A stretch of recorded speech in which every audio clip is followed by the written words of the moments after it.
சென்னை உட்பட இந்தியாவின் 8 முக்கிய நகரங்களில் வீடுகள் விலை 7 விழுக்காட்டிலிருந்து 19 விழுக்காடு வரை அதிகரித்திருப்பதாக மனை வர்த்தக நிறுவனமான PropTiger தெரிவித்துள்ளது. இதுகுறித்து சற்று விரிவாக பார்க்கலாம். சென்னை, டெல்லி, மும்பை, கொல்கத்தா, ஹைதராபாத், பெங்களூரு, புனே, அகமதாபாத் ஆகிய நகரங்களில் வீடுகளின் விலை அதிகரித்துள்ளதாக மனை வர்த்தக நிறுவனமான PropTiger தெரிவித்திருக்கிறது. குறிப்பாக தலைநகர் டெல்லியிலும் முக்கிய ஐடி மையங்களான பெங்களூரு மற்றும் ஹைதராபாத் நகரங்களிலும் ஒரே ஆண்டில் இரட்டை இலக்க விகிதத்தில் வீடுகளின் விலை அதிகரித்துள்ளது. இந்த ஆண்டின் ஜூலை முதல் செப்டம்பர் மாத வரையிலான 3ஆம் காலாண்டு விலைவாசி நிலவரத்துடன் கடந்த ஆண்டின் 3ஆம் காலாண்டு விலைவாசி தரவுகளை ஒப்பிட்டு இந்த விலை உயர்வு கணக்கிடப்பட்டுள்ளது. டெல்லியில் நடப்பாண்டின் 3ஆம் காலாண்டில் வீட்டுமனையின் விலை சதுர அடிக்கு 8,900 ரூபாயாக இருந்தது. கடந்த ஆண்டு இதே காலகட்டத்தில் சதுர அடி 7,479 ரூபாய்க்கு விற்கப்பட்டது. ஆக ஒரே ஆண்டில் டெல்லியில் வீட்டுமனை விலை 19 விழுக்காடு அதிகரித்துள்ளது.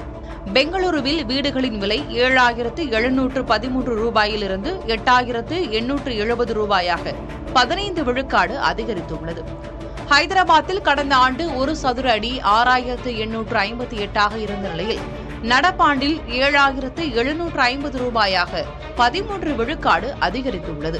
சென்னையில் கடந்த ஆண்டு 6,581 ரூபாயிலிருந்து இந்த ஆண்டு 7,173 ரூபாயாக 9 விழுக்காடு அதிகரித்துள்ளது.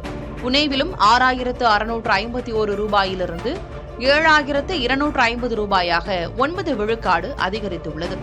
கொல்கத்தாவில் ஒரு சதுரடி வீட்டுமனையின் விலை 5,611 ரூபாயிலிருந்து 6,060 ரூபாயாக 8 விழுக்காடு அதிகரித்துள்ளது. அகமதாபாத்தில் 4,467 ரூபாயிலிருந்து 4,820 ரூபாயாக 7.9 விழுக்காடு அதிகரித்துள்ளது. மும்பையில்தான் இருப்பதிலேயே வீட்டுமனை விலை உயர்வு அதிகம்.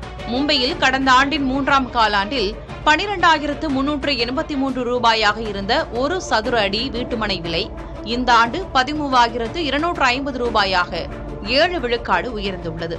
சொகுசு வீடுகளுக்கான தேவை அதிகரித்திருப்பது, அத்தியாவசிய கட்டுமான பொருட்கள் மற்றும் நிலத்துக்கான செலவுகள் அதிகரித்தது ஆகியவையே இந்த விலையேற்றத்திற்கு காரணங்கள் என்று PropTiger நிறுவனம் தெரிவித்திருக்கிறது.